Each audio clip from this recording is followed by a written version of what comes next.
Bienvenue dans votre série audio Sherlock Holmes avec Elzira.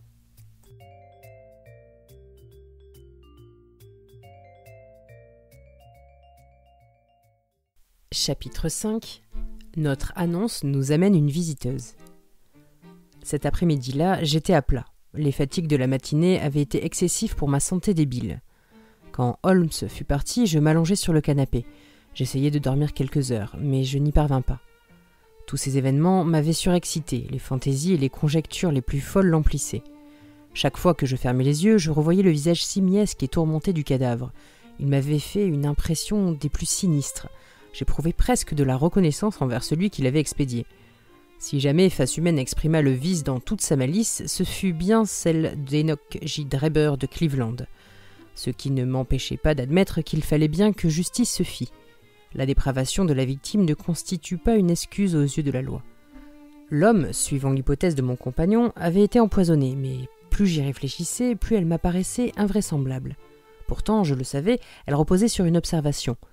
Holmes avait flairé les lèvres du cadavre. Et puis, quelle pouvait être la cause de la mort, sinon le poison ?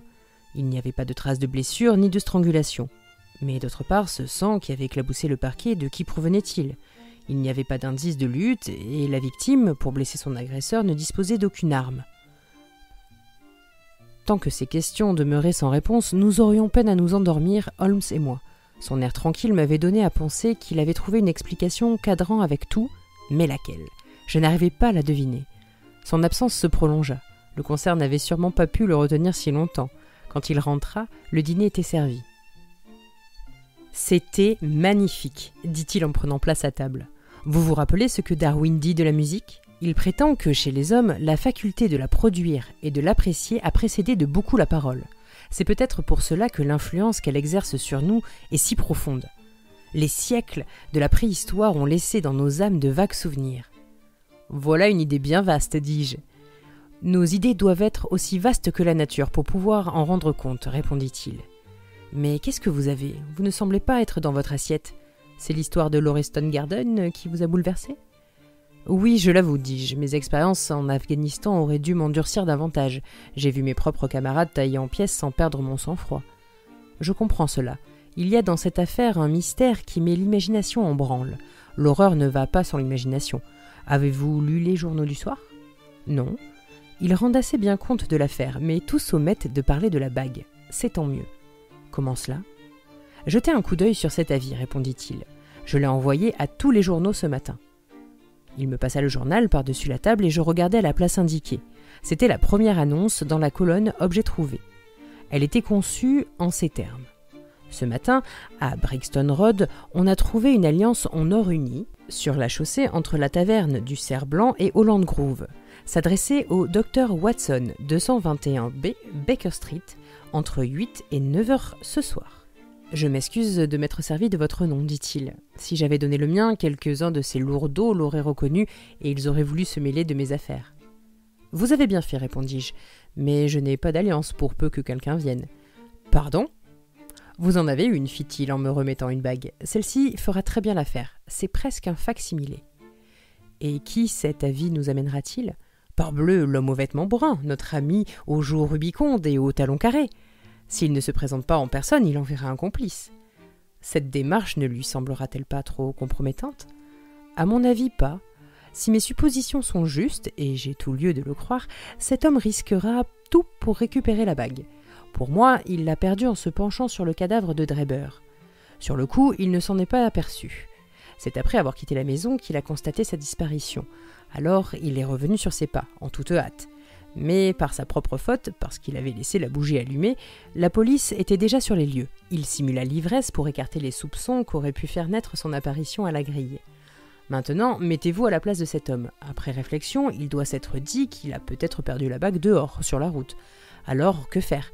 Parcourir avec empressement les journaux du soir pour voir si la bague se trouve au nombre des objets trouvés. Naturellement, mon avis lui saute aux yeux. Il exulte. Pourquoi soupçonnerait-il un piège ? Il ne peut imaginer que le docteur Watson établisse un rapport entre la bague et le meurtre. Il viendra, il vient, vous le verrez dans 1 heure. Et alors ? Demandai-je. Je peux me charger de lui tout seul. Avez-vous des armes ? Mon vieux revolver d'ordonnance avec quelques cartouches. Vous feriez bien de le nettoyer et de le charger. Il se débattra avec l'énergie du désespoir. Je compte le prendre par surprise, mais il vaut mieux nous prémunir contre tout. » J'allai dans ma chambre et je fis ce qu'il m'avait conseillé. Quand je revins avec mon pistolet, on avait enlevé le couvert. Holmes se grattait son violon. « Cela se corse, dit-il, tout en continuant à se livrer à son occupation favorite. Je reçois à l'instant une réponse d'Amérique. Je ne me suis pas trompé. « C'est-à-dire » demandai-je avec curiosité. « Si mon violon avait des cordes neuves, il n'en vaudrait que mieux, dit-il. Mettez votre pistolet dans votre poche. Quand le type sera là, parlez-lui d'un ton naturel. Je me charge du reste. Ne l'effrayez pas en le regardant avec trop d'insistance. » « Il est maintenant 20h, dis-je, en consultant ma montre. « Oui, quelques minutes encore. Entr'ouvrez la porte. C'est bien comme ça. Maintenant, mettez la clé à l'intérieur. Merci. » Voilà un curieux vieil ouvrage que j'ai trouvé hier chez un bouquiniste. De Jure Intergentes, publié en latin à Liège, dans les Pays-Bas en 1642. La tête de Charles Ier était encore solide sur ses épaules quand le papier de ce petit volume à dos brun fut tranché. Quel est le nom de l'imprimeur ? Un Philippe de Crau quelconque. Sur la feuille de garde se trouvent ces mots d'une encre jaunie. Ex libris Guglielmi White. Je me demande ce qu'était ce William White. Quelque imposant homme de loi du XVIIe, je suppose. Son écriture a la tournure du droit. Je crois que voici notre homme. Au même instant, retentit un bref coup de sonnette. Doucement, Sherlock Holmes se leva et rapprocha sa chaise de la porte. Les pas de la servante résonnèrent dans le vestibule. D'un bruit sec, elle fit sauter le loquet. « C'est ici qu'habite le docteur Watson » demanda une voix distincte mais un peu éraillée. La réponse ne parvint pas à nos oreilles. La servante referma la porte.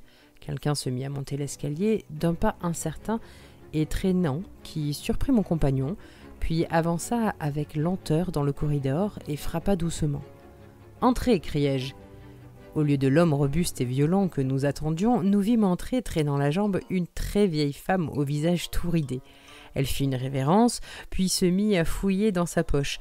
Elle avait des doigts nerveux, fébriles, éblouis par l'éclat soudain de la lumière, ses yeux larmoyants, tournés vers nous, clignotaient. Je regardai mon compagnon et manquai d'éclater de rire. Il avait l'air si désappointé. La vieille finit par se trouver un journal du soir et montrant du doigt notre annonce. « C'est ça qui m'a amené ici, mes bons monsieur, » dit-elle avec une seconde révérence. « La bague en or, Brixton Road. Elle appartient à ma fille, Sally, qui était mariée seulement depuis 1 an à son mari qui est garçon de cabine à bord d'un bateau de l'Union. Et qu'est-ce qu'il dira s'il vient et la trouve sans sa bague? Je n'ose pas y penser. Lui qui est déjà brutal dans ses meilleurs moments, mais quand il a bu... Si vous voulez savoir, Sally est allée au cirque la nuit dernière en compagnie de... Cette bague est-elle la sienne? demandai-je. Dieu soit loué, s'écria la vieille. C'est Sally qui va être contente cette nuit. C'est bien là sa bague. Et quelle est votre adresse? demandai-je en prenant un crayon. 13 rue Duncan, Undicht. Un fichu bout d'ici. Il n'y a pas de cirque entre Brixton Road et Undicht, fit sèchement Sherlock Holmes. La vieille femme tourna vers lui ses petits yeux bordés de rouge. C'est mon adresse que le monsieur m'a demandé, dit-elle. Sally, elle, vit en Garnit, au numéro 3, Mayfield Place, Peckham.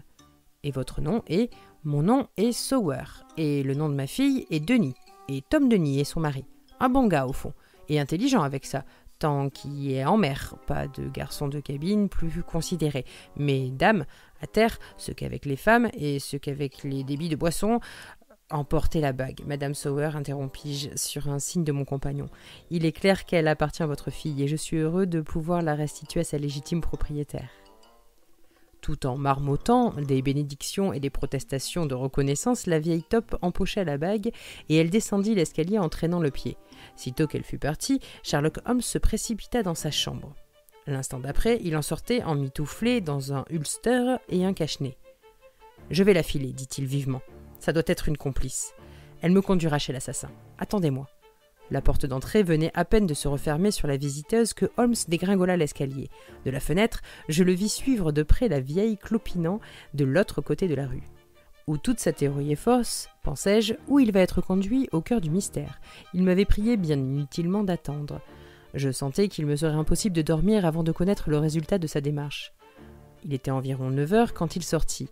J'ignorais à quelle heure il rentrerait. Je m'installai stoïquement avec ma pipe et la vie de bohème de Murger. Je tirai des bouffées et je sautai des pages. 10 heures sonnèrent. J'entendis le trottinement de la bonne qui allait se coucher. 11 heures. Le pas plus majestueux de la logeuse la conduisit à la même destination. Vers minuit, le bruit sec d'une clé m'avertit du retour de mon ami. Dès la porte, je vis à son air qu'il revenait bredouille. L'amusement et le dépit semblaient se disputer sa fatigue, mais finalement Sherlock Holmes partit d'un franc éclat de rire. « Je ne voudrais pas pour tout l'or du monde que Scotland Yard apprit mon histoire, s'écria-t-il en tombant sur une chaise. Ces hommes m'en rebattraient à jamais les oreilles pour se venger de tous mes sarcasmes. Je peux me permettre de rire parce que je sais que tôt ou tard je prendrai ma revanche. » « Qu'est-ce qui s'est passé ?» demandai-je. « Je vais vous faire rire à mes dépens. Mais peu importe. La vieille a traîné la jambe un bout de chemin, puis elle a fait semblant d'avoir mal à un pied. Elle s'est arrêtée et elle a hélé un fiacre qui se trouvait à passer. Je me suis arrangé pour être à portée de sa voix, mais c'était une précaution tout à fait inutile. Elle a crié son adresse de manière à être entendue de l'autre côté de la rue. « Conduisez-moi au 13 de la rue Duncan Undicht !» Cela prenait une tournure de vérité. Quand je l'ai vu bien installé à l'intérieur, je me suis perché à l'arrière. C'est un art dans lequel tout détective devrait exceller. Puis nous avons roulé sans arrêt jusqu'à la maison en question. Avant d'arriver devant la porte, j'ai sauté et j'ai fait à pied le reste du chemin nonchalamment. Le fiacre s'est arrêté. Le cocher est descendu, il a ouvert la portière et il a attendu. Quand je me rapprochai de lui, il fouillait avec furie sa voiture vide en dévidant tout un chapelet de blasphème. De la voyageuse, plus un signe ni trace. Je crains qu'il ne touche pas de sitôt le prix de sa course. Au numéro 13, nous avons appris que la maison appartient à un honnête colleur de papier peint qui s'appelle Keswick et qui n'a jamais entendu parler ni de Sower ni de Denis. « Vous ne voulez pas dire, » m'écriai-je au comble de l'étonnement, « que cette faible vieillarde soit sortie à votre insu du fiacre en marche ?»« Le diable soit la vieille femme, » dit Sherlock Holmes. « C'est nous qui nous sommes laissés berner comme des vieilles femmes. » C'était sûrement un homme jeune et actif, et, de plus, un excellent comédien. Le déguisement était impayable. Il s'en est servi pour me semer. Ceci prouve que l'homme que nous cherchons n'est pas si isolé que je l'imaginais. Il a des amis prêts à s'exposer pour lui. « Docteur, vous avez l'air vanné. Allez vous coucher si vous m'en croyez. » J'obéis de bonne grâce à cette injonction. Je me sentais à bout de force. Holmes resta assis devant le feu qui couvait sous la cendre. Il médita longtemps sur le problème qu'il avait à cœur de résoudre. Fort avant dans la nuit, j'entendis en effet les gémissements mélancoliques de son violon.